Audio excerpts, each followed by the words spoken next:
Hey guys, welcome back to a new video. Today I want to talk about my 2023 makeup favorites. I feel like my last few videos were all a little bit serious and talked about savings and a little bit of finances. I want to mix this up again, so I was thinking of doing a makeup video today, and I literally have an ironing board in front of me full of makeup. It does look a little bit ridiculous. Let's start off with the prep and kind of like skincare that I love using in combination with makeup. This is a moisturizer and primer 2-in-1 from HelloFab. It's honestly the best moisturizer I ever used under makeup. It's really nice and silky smooth, and it acts like a primer but still moisturizes at the same time. But today I'm gonna apply the Beauty Pie SPF because we are going for a coffee afterwards, and here in New Zealand it's currently peak summer and the sun is super strong. What I love about this one is that it is super lightweight and it sinks in really quickly, and it also doesn't leave this white cast that some SPFs have. And that's probably one of my favorite things as well with SPF, is that it makes your skin look so glowy. While I let the SPF sink in a little bit more, I'm going to show you my two favorite foundations from last year. I wear foundation every single day. I have this weird thing that I feel really naked and uncomfortable without foundation, but I also don't like to wear super heavy products where you can tell that I'm wearing makeup. So I found these two, and I'm saying I found this one. That's my third one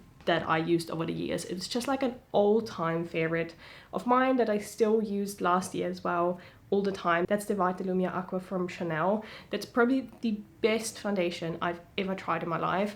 It is super lightweight. It is literally like your skin but better. It stays on all day and it just gives the most beautiful finish as well. But for today I want to apply this CoverGirl foundation, which is more of a, what does it say, dewy finish, skin milk nourishing foundation. It's not super strong, but it just gives the right amount of coverage to get rid of any redness. And as you can tell, it's literally just more like a BB cream, CC cream. I'm actually not sure what the difference between a BB cream and a CC cream is, but it just gets rid of all of my redness and just makes everything look so much smoother and nicer and kind of like put together. I literally wear this every day to work as well, and I leave the house at around 8 in the morning and I come back at 5, and my makeup always looks nice, put together, nothing smudged. The glow is really nice together with the SPF underneath. I have like the most dewy skin. I love that. It's so hot in here. I just had to close all of the windows and doors to film, and it has 27 degrees outside. Auckland is also so humid. The other day it had, I think, 70% humidity and 27 degrees. I was nearly dying. Next up is concealer, and I'm a big fan of having at least 2 concealers in my collection. I rebought this one last year, and this is a new discovery of last year as well. And the reason I have 2 concealers is because I need one that is a little bit more high coverage for times like now where I had a little bit too much Christmas cake and I'm still fighting with the aftermath of having spots everywhere on my face. This one is the Hydrating Camo Concealer from e.l.f. I got the color Fair Warm, and it is currently a little bit too light for me, unfortunately, but we can still make it work. And I really like this one because it does have very good coverage, but it blends very easily as well. Can you tell? If I have really bad under eye bags, I would apply it under my eyes as well. Today is actually fine. So what I'm gonna do instead is I'm gonna use my other favorite, which is this Rimmel concealer here. I'm gonna link all of the products down below as well, by the way. And I have this one in classic beige, and this one, as I said, I repurchased last year as well because it is so good. It's honestly the best under eye concealer. It is super lightweight, it blends like a dream. So the thing with me with under eye bags is I want to have a concealer that covers them well enough to not be super obvious and it screams into your face. I only had 4 hours of sleep. I still want to have a little bit of under eye bags. It sounds weird because so many people just want to completely cover them up, but I actually find it looks a bit weird if you have no under eye bags at all. It looks very unnatural, and that's why I love this one so much, because it just gives the right balance of coverage. It blends absolutely seamlessly. It is nice and hydrating. I don't have a powder favorite from last year. I'm still using the old Infallible one from L'Oreal, which, God, it looks so mucky already. It's an average powder. I wouldn't say it's really a favorite of mine, so that is something I'm still on the hunt for, a good powder. So if you have any recommendations, please leave them down below. I literally just want to have a powder for under my eyes, to set the concealer, and on my smile lines and like the T-zone. That's it. I'm not going to use any more. Moving on to bronzer. I had a rediscovery last year, and I got the butter bronzer from Physicians Formula out and tried it again and absolutely fell in love with it. If you like the Benefit Hoola bronzer, then I think you'd really love this one as well. And in combination with that, I'm using this, I'm not even sure how you call it, fan brush. I find that this is the perfect brush for bronzer, for contour, even for highlighter and blush. I literally use this brush for everything. This is probably my best discovery of last year, is how to use this brush. It's this kind of brush I just always had in my collection but just never used. I didn't know what for. It just really nicely blends the products but still applies them in like the perfect area. This brush, by the way, is from Eco Tools, and I bought this in Boots in London. Oh, I love how seamlessly this bronzer blends. It's honestly so nice. And then for blush, I have two favorites from last year. One's a cream one and one is a powder one. Personally, I'm more into cream products, but the problem I always have is when I get spots, I always get them around here on the sides. So as much as I love cream products and cream blush, cream contour, if I have bad skin days, I can't really use them. It just doesn't look that good. It more highlights and emphasizes the bad areas of my skin than actually looking nice. So I do swap between, yeah, powder and cream. For the cream one, I have this Rare Beauty blush in the color Nearly Natural, and you can tell how much I love it because I hit pan. I have never in my life hit pan on a blush, and I'm so proud of that. It is just the most perfect blush color and it blends so nicely. It's honestly like butter on your skin. Really, really beautiful. I really want to try out some other colors from them as well. And then for my powder blush, I have this one here from Makeup Beauty in the color Mauve Over, and Makeup Beauty is, I think, an Australian brand, and I really love it. I've never heard about Makeup Beauty before in my life until I came here, and I really love it. And this is the most beautiful mauvey color with a little kind of like goldeny, I'd say like not shimmer but glow, which looks so nice on the skin. And you have to be a bit careful with this. It's actually quite pigmented. Kind of feel like I applied a little bit too much. As I said, it's such a strongly pigmented blush, but it's so pretty. I just quickly filled in my brows off camera, and I've used my trusty Catrice, I'm not even sure I can read it anymore, it's all rubbed off already. It is a Catrice eyebrow pencil. If you follow me for a while, you know how much I love this product. I have no idea how many eyebrow pencils I went through, probably like 20 or 30 in my life already. Again, any recommendation for brow products, please leave them down below. Moving on to brow gel, this is one I picked up last year as well, and this is the Rimmel Wonderful Brow Gel. It is definitely not the strongest one I have used so far. I'm not the biggest fan of super crispy eyebrows. I kind of like one that holds them in place but still gives them a little bit of moving room, if that makes sense. So for me, this is like the perfect product for that. It kind of puts everything into place, it holds it in place, but it's not glued down. What's also really good with this is that it doesn't leave those white flaky bits that some brow gels sometimes have. Okay, moving on to a more fun part, which is eyes. For eye products, I have actually not gotten that many this year, which is very surprising. I'm normally a sucker for eyeshadow, any sort of eye products and lipsticks. I think that's like my weakness, and I'm really proud that I didn't buy too many things last year, but I did buy one eyeshadow palette, and I've also done a full review video on this palette, which I'm gonna link down below. And this is the Morphe 9G Sunrise Glow palette, and I just really, really love the colors in here. And this color combination here is just like, as it says, it's like a sunset. So beautiful. I adore this color. I really love those brown tones, especially for summer and autumn. I think they're so pretty. And this champagne color here, surprisingly, is probably one of my favorite colors out of this palette. It is the perfect kind of champagne-y color without being over the top. It's not the most sparkly one, it's more of like a champagne shimmer. And what I use this for as well is a highlighter. When I go traveling and I don't want to bring all of my makeup bits, this actually looks so pretty as a highlighter. Let me show you.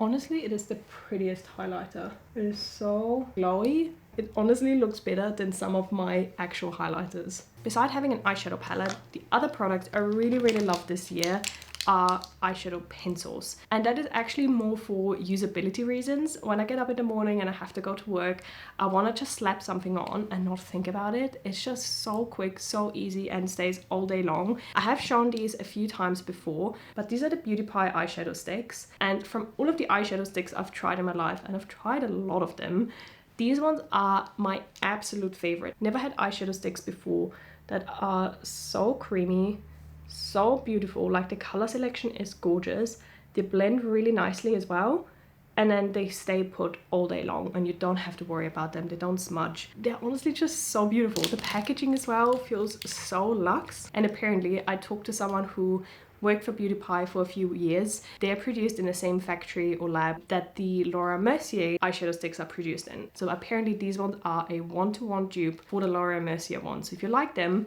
you get these ones for a fraction of the price, which is amazing. They're also really nice as eyeshadow bases as well. I have On Top, which is just a plain kind of like taupey color without any shimmer. And it's really nice just all over your lid, and then kind of like blend it in a little bit, and you can wear it on your own, or you can wear a little bit of eyeshadow on top. I think for today I'm gonna use my favorite one, which is Wild Violet. It's like the perfect lilac shimmer, but kind of like muted. So pretty. I then use a Morphe brush, and this is another favorite of mine. It's this little pack of Morphe eyeshadow brushes. Those were so affordable, and I really love the brushes that come in this little kit. And I cannot wait until Beauty Pie ships to Europe as well, like to the EU. At the moment they only ship to the UK and the US. So yeah, that is literally it. I applied it, blended it out, and it's literally just a 20-second job to get your eyeshadow sorted. I'm gonna put a tiny bit of this champagne color into my inner corners. Moving on to mascara, I have tried a few different ones last year, but there was only one that really stood out and I actually liked and I would repurchase, and that's the CoverGirl Clump Crush Extension Mascara. This is the wand, and it is one of those plastic ones that really defines your eyelashes, which I love. I'm not the biggest fan of having clumped eyelashes. I love having nice defined ones that are really long, and that's what this mascara does, and that's why I like it so much. I wouldn't say it is my absolute favorite mascara I've ever tried, but looking over all of the mascaras I tried last year, I'd say that is the best one and doesn't smudge, which is an absolute must for me, otherwise I'm not using a mascara. I used up quite a few of my old ones. Last year was honestly the year of me using up makeup products, and I'm so proud of that. I've hit pan on so many products, I've went through so many, and it really feels good to actually go through your collection before you buy new products. But as I'm using them up, I kind of want to test out some new ones. I think I've asked you that for the 3rd time in this video. If you have any recommendations of literally any makeup products that you really love and are your favorites, please leave them down below. I kind of need some more inspiration. I want to get back into the makeup game a little bit more, and I really feel like testing out some new products. You can see the difference between having the mascara on this eye and not having anything on that one. We made it to the final category, which are lip products, and 2023 was my year of nude lips, I'd say. Every now and then I wore a nice red lip if we went out for drinks, but last year I really loved wearing simple nude lipsticks. And I also discovered lip gloss for me, which is so weird because I loved wearing lip gloss as a teenager. I think all of us did. Like, lip gloss was such a big thing. And then it stopped at some point. And I never really rediscovered lip gloss for me until last year. And now I love it again. Let me show you my favorites. I have a few here. So for matte lipsticks, I rediscovered a MAC lipstick, which is in the color Velvet Teddy. This is a little travel edition, but this is honestly the most beautiful matte lipstick. It really suits my skin tone and it doesn't dry out my lips. This one is just so creamy, just so nice on your lips. This is it applied and it just looks so pretty. I really love it. Okay, let me take it off and we try the other ones on as well. Another lipstick I absolutely loved last year. I bought this at the airport when we came back from Sydney, which is from Burberry. It was surprisingly not that expensive, and this is in the color Deep English Rose. Since I got this was probably the lipstick I wore the most, and it is just the most perfect nudie, rosy, pinky color. It's not really pink, it's more like, as it says, it's more like rose. This one is just so pretty. I just love it so much. It is a really nice creamy formula. It doesn't dry out your lips, and you just chuck it on and go, and it just looks good. It just literally looks good with every makeup, and that would honestly be a lipstick. If this one ever runs out, I would always repurchase it. It just looks so pretty. Okay, let me take that off again because I have a 3rd one for you as well. I'm normally someone that just apply lipstick and leave it at that, but last year I discovered the mix of lip liner and lip gloss. You don't have to specifically use the ones I use.